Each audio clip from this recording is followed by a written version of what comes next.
राष्ट्रपति हमारे देश का प्रथम नागरिक होता है। राष्ट्रपति के पास भी असीमित शक्तियां होती हैं। भारत का राष्ट्रपति अपनी शक्तियों का प्रयोग स्वयं नहीं कर सकता, उसे प्रधानमंत्री और उसके मंत्रिपरिषद पर निर्भर रहना होता है। आज के वीडियो में हम राष्ट्रपति की शक्तियों और कार्यों के अलावा उनकी आवश्यकता क्यों है जानेंगे। इसे जानने के लिए मेरे साथ वीडियो के अंत तक बने रहिए।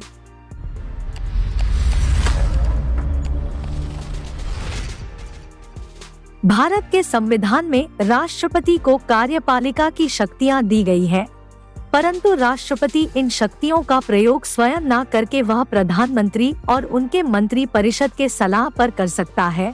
राष्ट्रपति औपचारिक रूप से राष्ट्र का अध्यक्ष होता है। भारत में राष्ट्रपति संसदीय प्रणाली के अंतर्गत नियुक्त होता है। राष्ट्रपति नाम मात्र के राष्ट्र अध्यक्ष होते हैं। वास्तविक शक्तियां प्रधानमंत्री एवं मंत्री परिषद के पास होती है।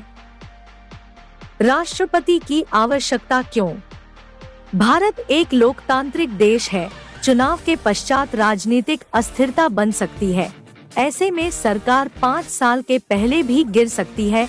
ऐसे में राष्ट्र को एक स्थायी राष्ट्र प्रमुख की आवश्यकता होती है, जो राष्ट्र के लिए समय पर सही निर्णय ले सके और नए प्रधानमंत्री एवं उनके मंत्री परिषद की नियुक्ति कर सके।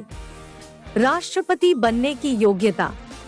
संविधान के अनुच्छेद 58 के अनुसार वह भारत का नागरिक हो, उसकी आयु 35 वर्ष हो, उसके पास लोकसभा का सदस्य बनने की योग्यता, वह किसी भी लाभ के पद पर कार्यरत ना हो, वह मानसिक रूप से स्वस्थ हो।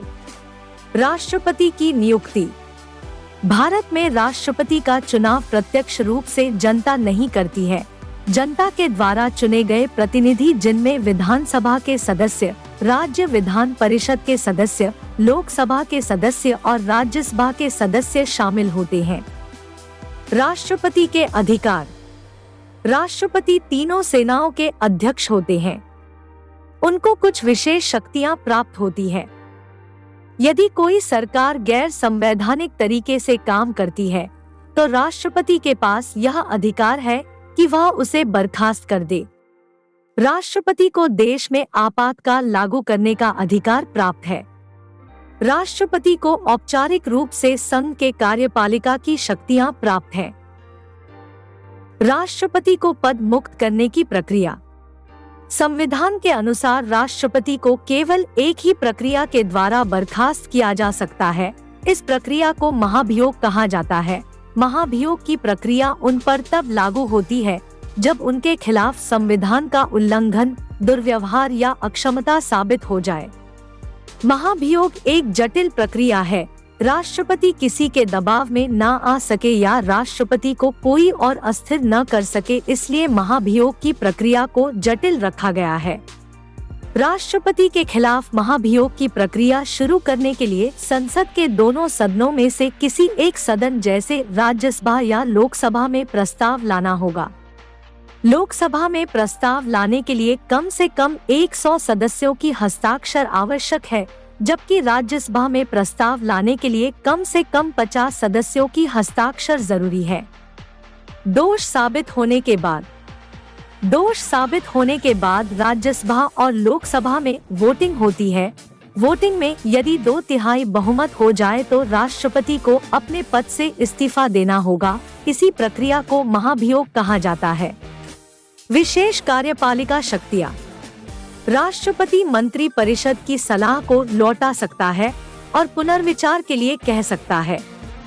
राष्ट्रपति के पास विशेष अधिकार होता है, जिसके तहत वह किसी सलाह पर निर्णय देने में देरी कर सकता है या मन कर सकता है। इस शक्ति को वीटो पावर कहते हैं। राष्ट्रपति के पास विधेयक को कानून बनाने की अंतिम स्वीकृति का अधिकार होता है। किसी भी विधेयक को तब तक कानून नहीं माना जा सकता जब तक उस पर राष्ट्रपति के हस्ताक्षर न हो। राष्ट्रपति बहुमत दल के नेता को प्रधानमंत्री नियुक्त करता है तथा प्रधानमंत्री की सलाह पर मंत्रिपरिषद की नियुक्ति करता है। स्पष्ट बहुमत न होने पर राष्ट्रपति अपना विवेक का इस्तेमाल कर किसी को भी प्रधानमंत्री पद के लिए आमंत्रित कर सकता है। दोस्तों, यह जानकारी आपको कैसी लगी कमेंट करके हमें जरूर बताएं। वीडियो आपको शिक्षाप्रद लगी हो तो चैनल को सब्सक्राइब और वीडियो को लाइक अवश्य करें। मिलते हैं अगले वीडियो में नए टॉपिक के साथ। नमस्कार।